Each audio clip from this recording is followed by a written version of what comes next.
And this is Phil and Stephen for another installment of What They Said. Stephen and Phil and sometimes Scott stay home and watch movies, and sometimes they go to movies, and all the time Scott produces, and we just kind of wing it every few weeks, I would say. Yes. And tonight we'll be discussing Paul Thomas Anderson's Licorice Pizza, and I don't know the director's name. I looked her up. I just don't have it committed to memory. I don't remember how to say it. That's the problem too. She's Panamanian and from Brooklyn, I think. Yeah, Zola is the film. So you want to start with Licorice Pizza, Stephen? Either one's fine. Okay, because just moments ago, I put up a poll on the message board I'm always talking about, which was Wes Anderson versus Paul Thomas Anderson. Much to my surprise, they'd never been polled before, like together. There's polls on PTA's films and there's polls on Wes's films, but not the two.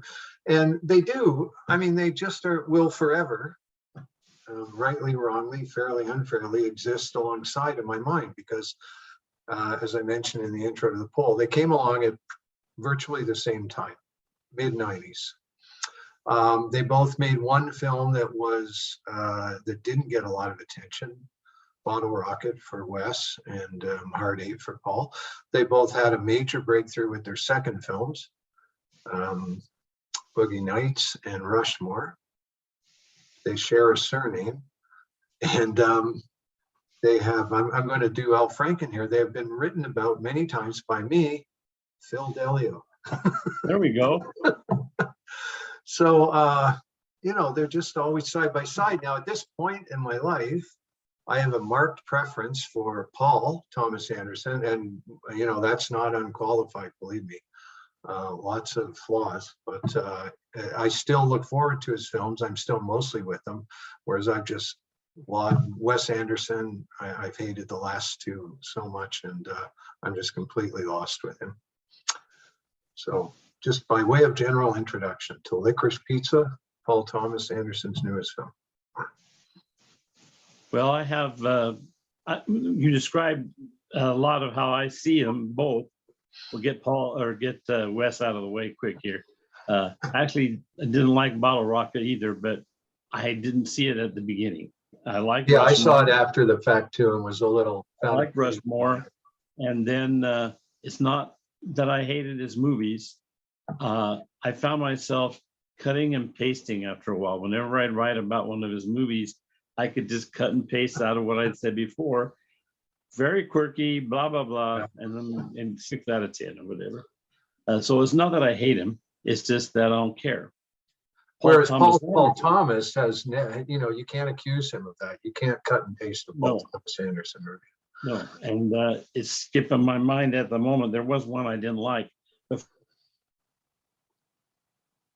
for the most part, with his movies, middle of the road at least, I like Boogie Nights a lot. Although I didn't think it was great, but there was something appealing about it, kind of like Almost Famous in that way. Like I like to watch it. Right. So I wasn't not looking forward to this because it was him. I was happy to see another Paul Thomas Anderson movie, but it was appropriate because he and the Hyam family go way back. I didn't know that. I don't want to get the story wrong, but if I remember right, the mom was his art teacher once, way back. Wow. Yeah. And of course she's in the film. Yeah. And then he started doing the videos for a lot of the Hyam songs. It's done 7 or 8 or 9 now. And so they were connected. And somewhere in there, they said, hey, did you know our mom was your teacher, Miss so-and-so? So there was that connection.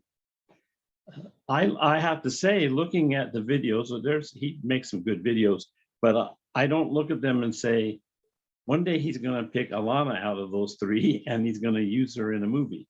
I think that he made the right choice, but the videos, the band itself tends to center on Danielle, who's the middle sister, and in the movie, she's the one who had the conversation with her sister about, do you think it's weird that I hang out with these 15-year-old boys? That's that sister. Darkish sister. Yeah. She's the lead singer. She's the lead guitarist. She plays drums.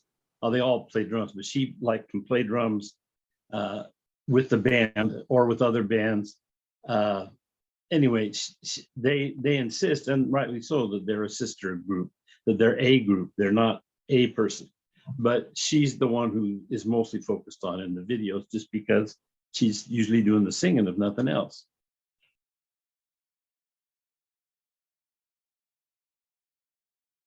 So after all of that, I was looking forward to the movie because of Alana Hayam, and not looking forward to because of Paul Thomas Anderson. I like Magnolia the best, I think, of the movies of his I've seen, and I don't really know why. But because when I think about it, I think of those frogs, and I hated the frogs. But whatever, I did like that movie quite a bit. So that sets up why I was so looking forward to see Licorice Pizza, which seemed to come out right about the time I quit going to the theater again. Yeah, it was. I know I was scheduled, or maybe I'm confusing it with the French, or I don't know. There were a few films that I just all time melts together right now. But where I would see the poster in the movie theater lobby when it was open, and then a couple months would go by, and then the theater would shut down. I'd read about the movie again, and maybe it's online, and maybe it's back in theaters. Who knows? That was one of those films. That and Nomadland and French Dispatch, and there are a couple others. Before going on to the film, I want to say just a word about one particular Paul Thomas Anderson video. And I'm running that video poll on the message board. Right. I voted for one of his videos, which I think is just incredible. And it's an artist I came to through the video. I went to see a screening of Boogie Nights, and they had the whole package. So they were playing all sorts of weird stuff before the film, including some of his videos. It's Fiona Apple's Paper Bag. Okay. I really like the song, but the video is great, and it's very much in the style of the Feist 1, 2, 3, 4 video, where she's all dressed up and there's a lot of dancing, and I just think it's great. I love that video. So I'll say that I've seen Licorice Pizza twice, both times in theaters. Yeah, first Let time. me ask you, the second time, was it real recent? Yeah, I went back. I told you I went back to the rep You theater. had the music video beforehand. That's what I was asking about.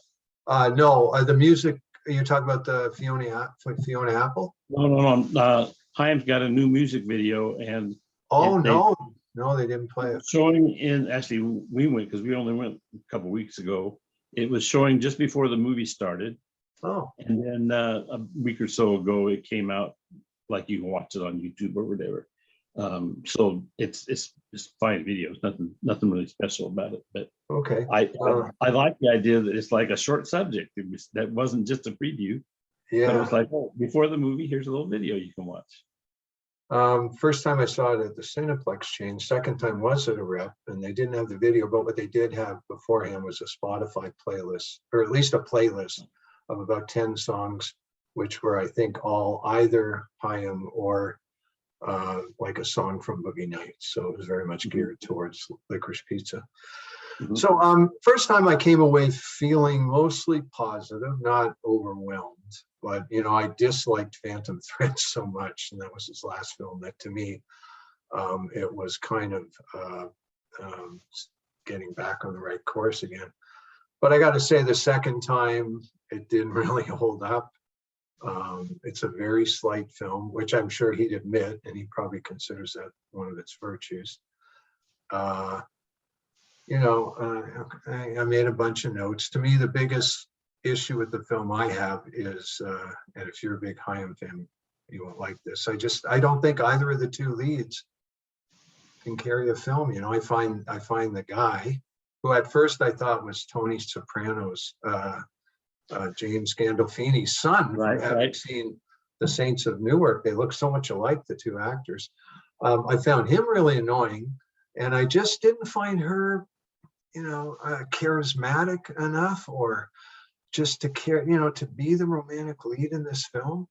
I mean, if I say I don't find her attractive enough, that's going to get me in all sorts of trouble. But that's an individual thing. Somebody else will find her incredibly attractive. I'm not saying, like, there are lots of actresses I'm particularly attracted to that you wouldn't say are Marilyn Monroe or whatever. But I just didn't find her. I found her very plain and just not very charismatic. Mhm. And I it's hard to like that film if you don't like at least one of the leads. Exactly, either one. Now he may, because he clearly likes her screen presence. That's why he picked her. And so that would work in for her from his point of view. And for someone like me, who I was kind of going to see it because of her, I was going to project positive feelings no matter what. And I already knew what she looked like and stuff. I don't really care. But I do get what you said, which was the kind of lightness of the movie, and then the ways in which those two didn't seem like they were going to carry a movie. And even I loved her in the movie, but it wasn't the kind of character role that would carry a movie. And then her charm, as I saw it as an actor, wasn't in grabbing the scene, making everybody in the audience sit up and go, whoa. It was kind of a naturalness, like, oh, that's what that person down the street is like, or whatever. So I think you're right that it's hard to get a movie where the two leads aren't really taking command of the screen, and then you still got a long movie where they're the center of the movie. So I hear what you're saying. And whereas, you compare that to, say, There Will Be Blood or The Master, and it's all about the lead actor, or at least The Master, the two lead actors. Boogie Nights is an ensemble piece. Magnolia is. So he can go both ways. You can have the ensemble, or you can have the film directed very much. And Phantom Thread would fall into the very much directed at the one or two lead characters. So that was the biggest thing that held me back. What did you think about him? I've noticed lately, for some reason, in the past 6 months or so, we've seen several movies with John David Washington, Denzel's son. Oh, okay. I don't think I've ever seen him. Well, if you close your eyes, I mean, he doesn't look like his dad that much, but he sounds just like his dad. Really? Denzel himself has commented on how odd it is that you can hear that. So maybe it's because I had that in my mind. But I thought the Hoffman kid also, at times, he sounded like his dad. Who's his dad? Is that Dustin Hoffman's son? No, Philip Seymour Hoffman. Oh, God, I didn't even know that. Yeah, I didn't know that. Holy cow. And he's also making his first film. So in terms of that sense that who's grabbing the screen, he didn't have any more experience than Alana Hayim did. So they were. I can't believe that. I don't see.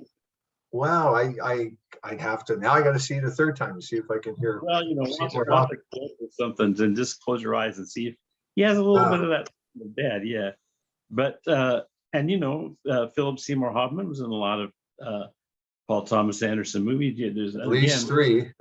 Yeah, you can understand the connection he made there.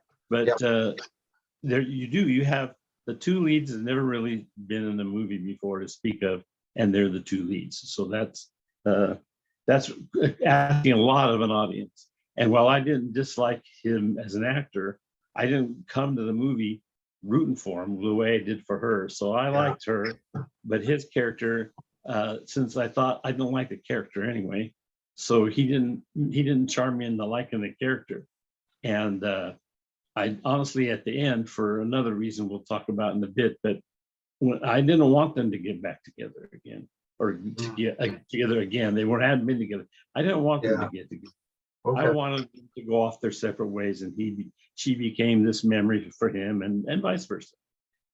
And one of the reasons was because I didn't like his character, and I didn't see what she saw in him. I saw what he saw in her, which is, dang, this older woman, actually talks to me or whatever. That seemed clear. but what she saw in him, I never got throughout the movie.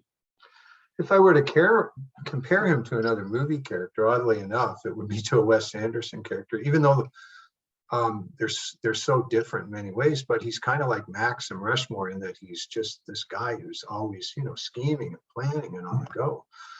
I was going to say, talking about the extended Paul Thomas Anderson ensemble and people appearing in film after film. Did you catch the PTA regular who has a cameo in this film that you might not have even noticed? Let me know. John C. Reilly. I'm not remembering it. It was unmistakable to me, and that I did confirm it after seeing it the second time. I don't think I picked up it on the first time. Second time, it was, oh my God. When they're at the kind of youth convention or whatever, that crazy thing where they go to sell the waterbeds.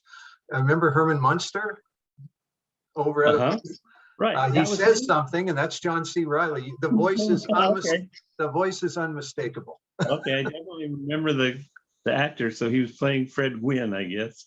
Playing Fred Gwynn, right? Because I think his line is something like, "Yes, I'm the real Herman Munster," but then he qualifies that somehow.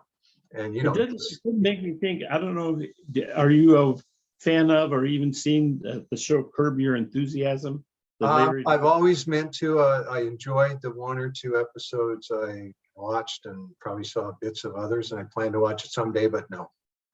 One of the odd things about it to me is that some of the people on there, Larry David being the most obvious example, they play themselves. They play versions of themselves. So Larry David plays David. Ted Danson plays Ted Danson. Richard Lewis plays Richard Lewis. It goes on and on. But there are other people on the show who don't play themselves. Okay. And it just seems a little bit odd because you've got people playing themselves, and the world that they all exist in is the world of Hollywood that Larry David lives in. But then you have these people who show up and they're not themselves right next to these people who are themselves. So I'm thinking in case of Licorice Pizza, Bradley Cooper plays John Peters. Yeah. And it's clear that he plays John Peters. I mean, that, and they don't try to hide the fact.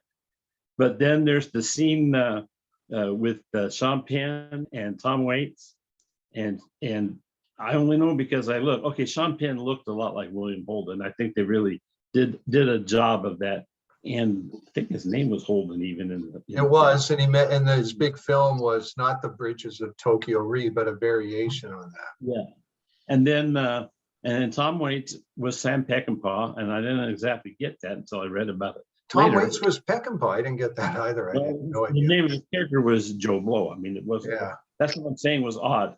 You had John Peters and somebody pretending to be a fake Sam Peckinpah, and somebody playing a less fake William Holden. I think it's weird when that happens. Well, here's another one from my notes, just right along that. And all that. Sorry, hang on, I got them here. I'll pose it as a question. When the first thing he goes to that, he's in that troupe, and they go on the road and they do a big performance.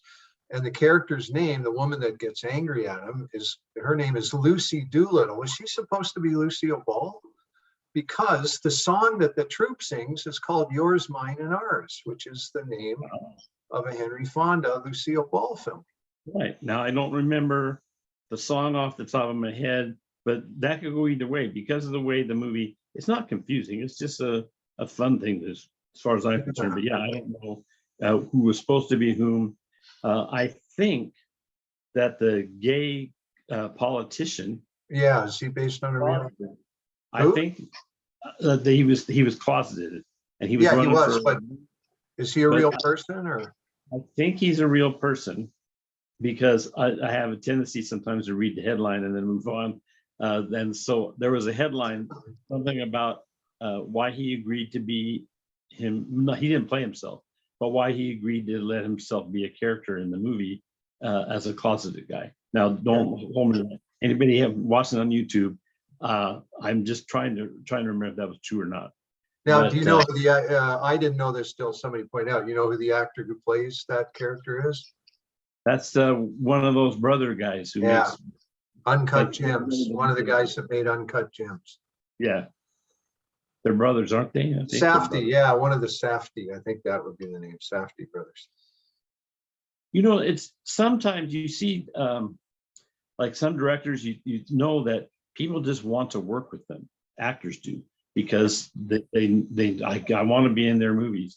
And I feel like Paul Thomas Anderson is someone, he seems to be able to get someone like this director or this other movie and stuff. They want to be in his movies. Must be something congenial about him when the directors all get together or something, because I would think after Tarantino, or at least right alongside Tarantino, he would be at the top of the list. Woody Allen used to be near the top, at the top of that list at one time. it almost came out of my mouth as we were talking, and then I remembered that even the people who stick up for him, they started saying, "Oh, I'm sorry I did that." So All that's left is Wallace Shawn now. More notes. It helps me remember. Now, I thought the Bradley Cooper sequence.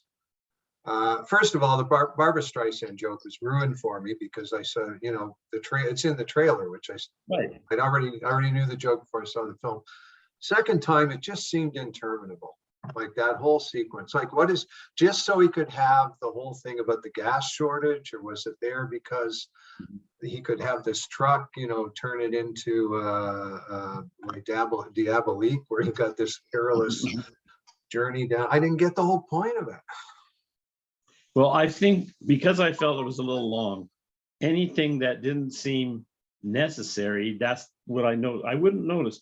If I'm watching a movie that engrosses me, it doesn't matter how long it is. But if I start looking at my watch or whatever, and then I notice this scene, why is it there? That's something. And I hear what you're saying about the character and the whole thing of it.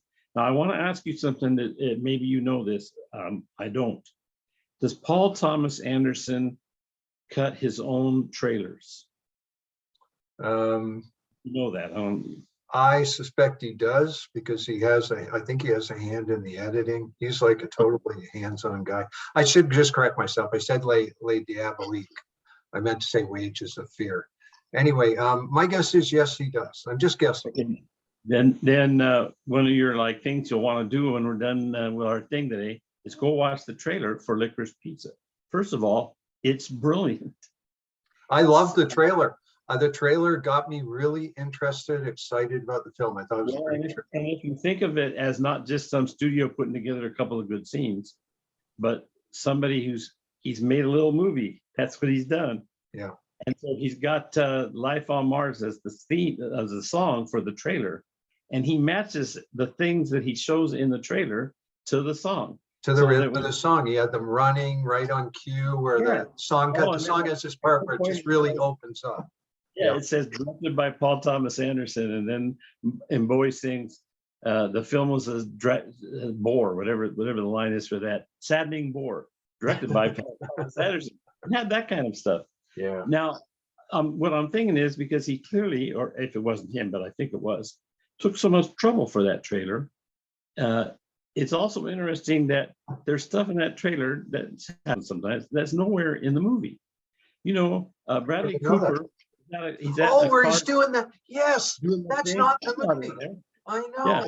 And there's a few scenes that scenes, they're only like 5 seconds in the trailer, but where obviously they were shot, maybe they were intended, and they worked for this trailer. And I think that's what he's thinking. I don't care if this is in the movie or not. I'm making this 2.5 minute movie of Life on Mars, and so I'm gonna put that scene in there. I was very confused by that one shot, and I know the shot you mean of Brad. It looks like he was starting a race, like he was the flag guy at a race car. Yeah, but then he had like sledgehammers or something. Yeah, he did this big thing. It was like also a little bit like John C. Reilly's magic show in Boogie Nights. But then I said, that's not the film. Interesting. Now, the one thing that I liked both times I saw the film, and I find particularly gratifying because, I came to him through Boogie Nights, was, you can guess what I'm going to say, the soundtrack. Thought it was good. John, I thought the highlights were, and there were a bunch of them, all used, well, not like, I'm not saying they were whatever, Then He Kissed Me and Goodfellas, but they all made an impression. Sonny and Cher, Wings, Let Me Roll It, I thought was really good.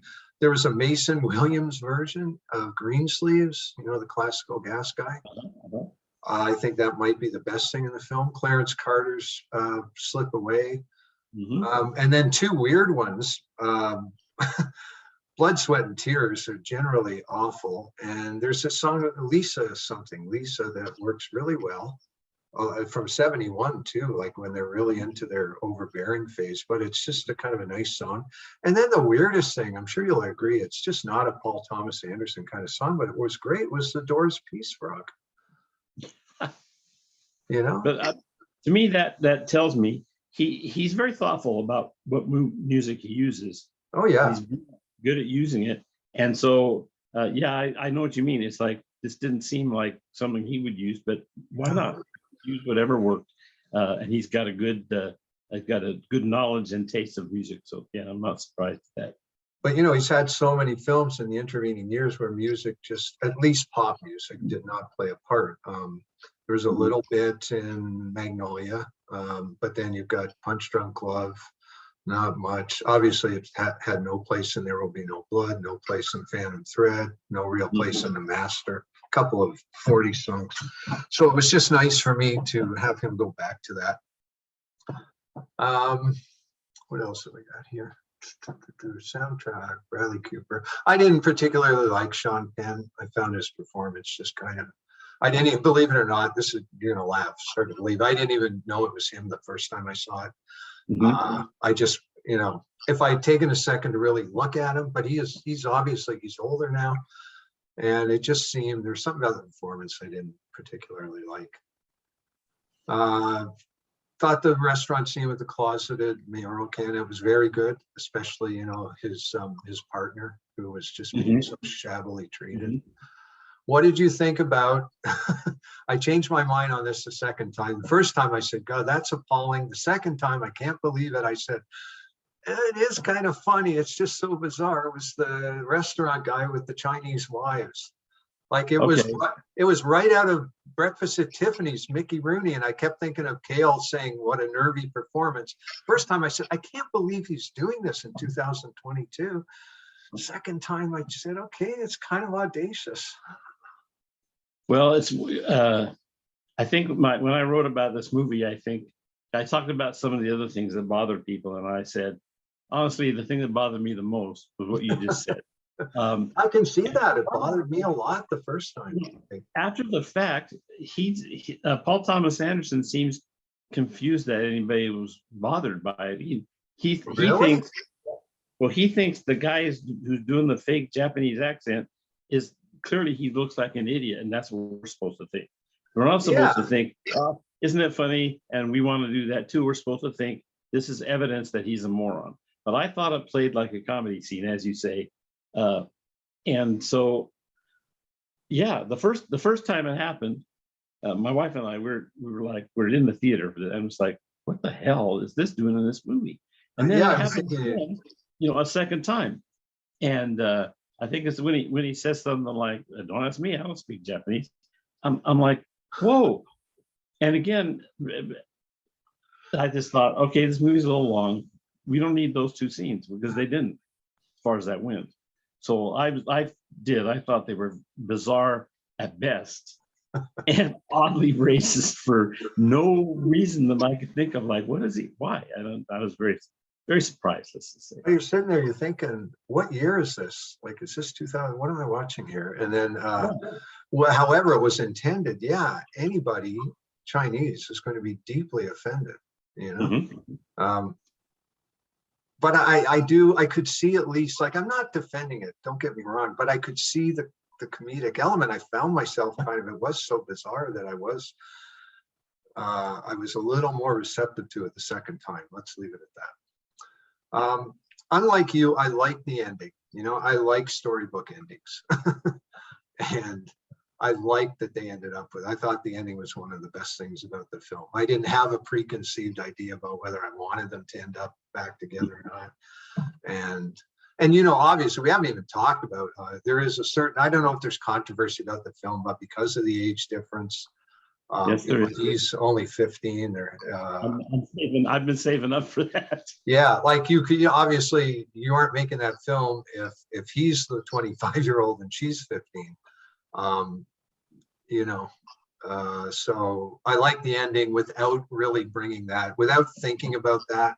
By that point in the film, I'm not really thinking of him as a 15-year-old and her as a 25. They almost seem, and I don't know in real life how close they are to each other in age, but if you bring that back into it, yeah, sure, He's like 30, and I think he is like 15 or really okay. Because yeah. Anyway, yeah, it becomes a problem, I guess, if you start thinking about that. Well, as I said, I didn't want them to get together because I didn't like that character, his character. So that was the first part. I thought it was odd, the age difference, and I knew going in that it was a controversy, but mostly I didn't really care as I was watching it. It made me wonder. I definitely don't have an answer. I don't even think this is true, but we can see how it would have been different if the genders have been switched and the 25-year-old was the man. That's clear. So does it matter that it's a 25-year-old woman and a 15-year-old boy? Or is it still the same story of a 25-year-old and a 15-year-old? I think for me, it wasn't a deal breaker. My wife, who thought the movie was okay, but you know how it is when a movie ends. If you don't like the ending, then the whole movie sucked. I've been hearing ever since about how wrong that movie was because of the age difference between those two. That's not right. That's wrong. They shouldn't have been together. Yeah, no, that's fair. She had a million reasons, and you can read them on the internet. Everybody has discussed this. So again, for me, I didn't notice that it bothered me so much. I mean, she tried to ward him away. She didn't pursue him.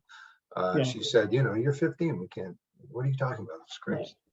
Well, it's like I say, the scene I mentioned before, where she says to her sister, "It's weird that I'm hanging out with him and his 15-year-old friends." I would like to have like the happy ending, but I felt it came out of nowhere.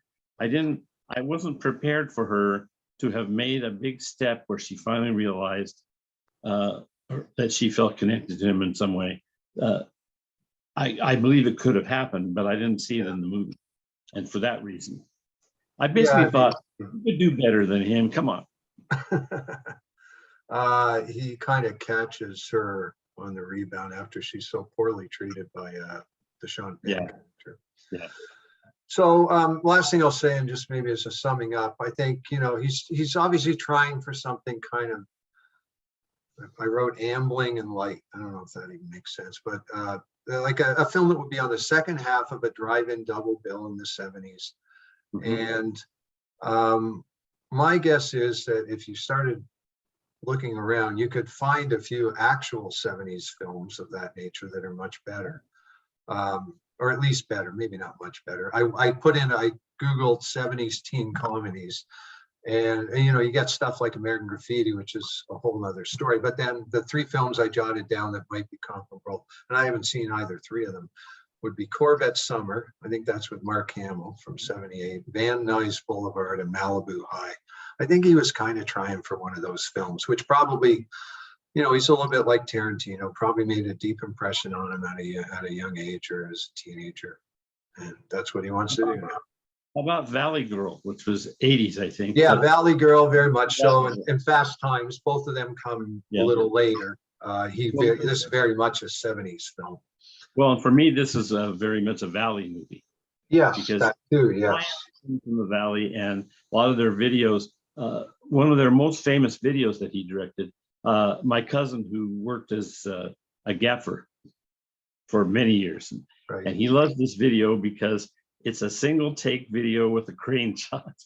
They closed down some famous street in LA for several hours. You know how you can do that, but you got to hurry to do a song, which they did in one take. It took them 15 tries, but they're walking down this street. My cousin thought this was great because he saw the technical brilliance of what was going on. But mostly it's, there they are in the valley. That's what I noticed, and I suspect I mean, like, I know, I don't live there. I'm Northern California. But having said that, it did strike me as a kind of a Valley movie. That's why I thought about Valley Girls as far as that went. And is Boogie Nights set in the same locale? Probably, but I actually don't know. I think I'm sure the Valley's mentioned. I don't even know what the Valley is. I'm not California. Well, okay. Again, if it's funny when we do these videos, I think someone's going to watch and they're going to say, "You're talking about." But I always assume it's San Fernando Valley. That's what we're talking about when we do this. San Fernando Valley? San Fernando Valley. Okay. But whatever valley it is, LA is an odd thing where because Los Angeles, it kind of can be all this stuff, Pasadena or all these different places. I'm never quite certain, what's Los Angeles and what's Los Angeles County and what's just LA with as a concept.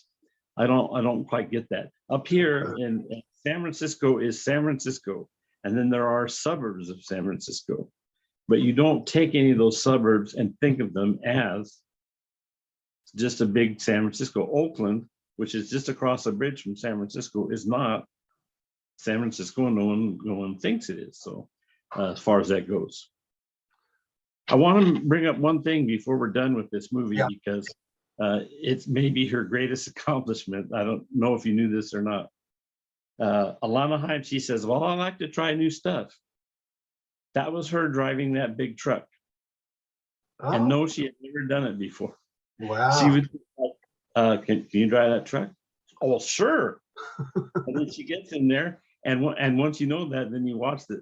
And there's a couple of distant shots. It could be anybody, I guess, but she's driving the damn truck. And I don't know if I could drive one of those trucks. And she had never done it before that movie, but she got in there and drove that big truck. That is impressive. There was one point I found confusing. After the truck scene, she's out of the truck and she's sitting curbside looking kind of dejected, and Bradley Cooper walks by her and he's pursuing two women, but he seems oblivious to her. At that point, what's going on? I don't get it. Yeah, I think it was his whole, I think nothing against Bradley Cooper, but I don't know what he was doing in that movie, let's be honest. Okay,